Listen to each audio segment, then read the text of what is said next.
اعوذ باللہ من الشیطان اللعین الرجیم بسم اللہ الرحمن الرحیم وَلِيَعْلَمَ الَّذِينَ أُوتُوا الْعِلْمَ أَنَّهُ الْحَقُّ مِنْ رَبِّكَ فَيُؤْمِنُوا بِهِ فَتُخْبِتَ لَهُ قُلُوبُهُمْ وَإِنَّ اللَّهَ لَهَادِ الَّذِينَ آمَنُوا إِلَى صِرَاطٍ مُسْتَقِيمٍ اللهم صل على محمد وآل محمد وعجل فرجهم. السلام علیکم ورحمۃ اللہ وبرکاتہ. اللہ تبارک و تعالیٰ کا شکر ہے کہ سورہ حج و قرآن مجید کا 22 نمبر کا سورہ ہے، اس کی آیت نمبر 54 میں ارشاد رب العزت ہو رہا ہے، اور اس لیے بھی کہ جنہیں علم دیا گیا ہے وہ جان لیں کہ یہ آپ کے رب کی طرف سے حق ہے، بس وہ اس پر ایمان لے آئیں اور اللہ کے سامنے ان کے دل نرم ہو جائیں. اور اللہ ایمان والوں کو یقیناً راہ راست کی ہدایت کرتا ہے. اللہ تعالیٰ شیطانی دخل اندازی کو بے اثر کر دیتا ہے اور اپنی آیات کو محکم بنا دیتا ہے تاکہ اہل علم کو پتہ چلے کہ اس دخل اندازی کے باوجود کامیابی حاصل کرنے والی بات حق پر مبنی ہے. اس راز کے ادراک کے بعد یہ ایمان لاتے ہیں اور ان کے دل اللہ کے آگے جھک جاتے ہیں. انہ الحق میں ربکا میں انہ کی ضمیر تمنا کی طرف پلٹتی ہے.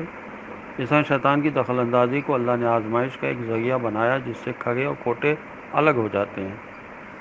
دلوں کی بیماری میں مبتلا لوگ اسی سے غلط نتیجہ اخذ کرتے ہیں، جبکہ اہل کے لیے شیطان کی ناکامی آرزو رسول و نبی کی حقانیت کے لیے دلیل بن جاتی ہے.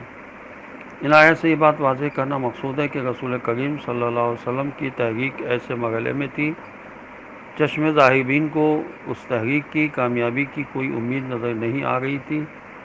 یہ اللہ کے رسول ہیں، ہر قسم کی اہانت سے دوچار ہیں، ان کے ماننے والے ہر قسم کے مظالم سے دوچار ہیں.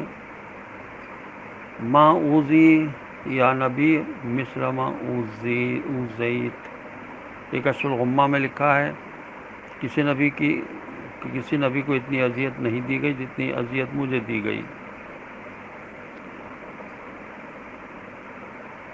شعب ابی طالب علیہ السلام میں 3 سال تک سوشل بائیکاٹ کی زندگی میں ناقابل تصور اذیتیں اٹھاتے ہیں. دشمن یہ طعنہ دیتے ہیں کہاں ہے اللہ کی نصرت، وہ عذاب کیوں نہیں آتا جس سے ہم کو ڈراتے ہو.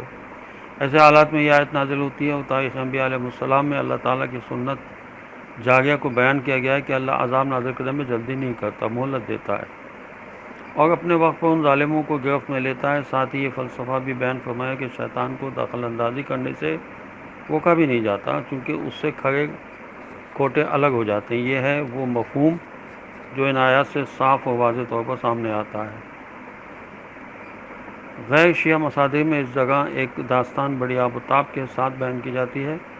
مفسرین و محدثین نے اس کہانی کو کھلے دل سے اپنی تصانیف میں نمایاں جگہ دی ہے اور قد آور محدثین نے اپنی محدثانہ مہارت کے مطابق اسے صحیح قرار دیا ہے. بلکہ یہ بھی فرمایا گیا ہے کہ یہ قصہ صحیح بخاری و صحیح مسلم کے معیار پر اترتا ہے. ہم اس کہانی کو تفسیر طبری سے نقل کرتے ہیں کہ رسول کریم صلی اللہ علیہ وسلم مشرکین مکہ کے ساتھ کعبہ کے پاس بیٹھے تھے اور یہ سوچ رہے تھے کہ کاش قرآن میں کوئی ایسا مطلب نازل ہو جائے جس سے قوم میرے نزدیک آ جائے. چونکہ رسول اللہ صلی اللہ علیہ وسلم کو اپنی قوم سے قطع تعلقات پر دکھ تھا اور چاہتے تھے کہ قربت کی کوئی صورت نکل آئے. اتنے میں سورہ نجم نازل ہوئی. آپ صلی اللہ علیہ وسلم اسے تلاوت فرمانے لگے. جب یہاں پہنچے افرأیتم اللات والعزیٰ ومناۃ الثالثۃ الاخریٰ، شیطان نے 2 جملے آپ کے ذہن میں ڈال دیے، تلک الغرانیق العلی وَإِنَّ شَفَاعَتُهُنَّ لَتُرْجِی، یہ بلند مرتبہ بت ہیں جن کی شفاعت کی ضرور امید کی جاتی ہے. تو آپ صلی اللہ علیہ وسلم نے یہ جملے بھی معاذ اللہ پڑھ کر سنا دیے.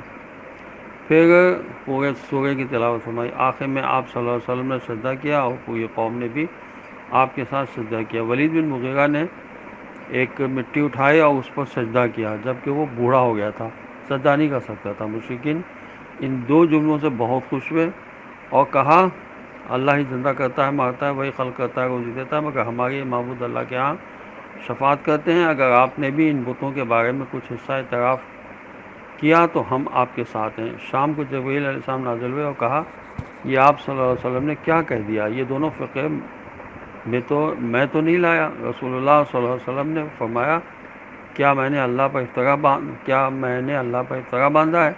میں نے ایسی بات کی، اللہ کی طرف نسبت دی جو اللہ نے نہیں کہی، اس پر اللہ نے وحی بھیجی۔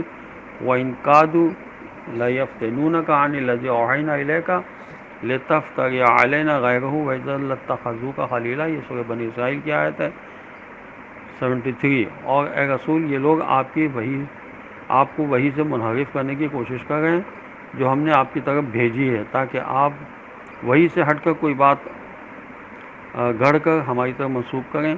اس صورت میں وہ ضرور آپ کو دوست بنا لیتے۔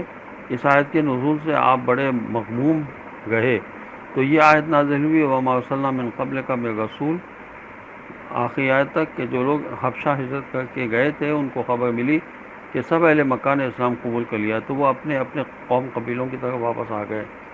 الغرانی غرنوقہ کی جمع ہے، سفید پرندے کو کہتے ہیں۔ العین، وہ اپنے بتوں کو ان سفید پرندوں سے تشبیہ دیتے تھے جو فضا میں پرواز کرتے ہیں۔ اس قصے کو تقریباً تمام مفسرین اور اکثر محدثین نے نقل کیا ہے، ان میں سے بعض اس قصے کو من گھڑت قرار دیتے ہیں،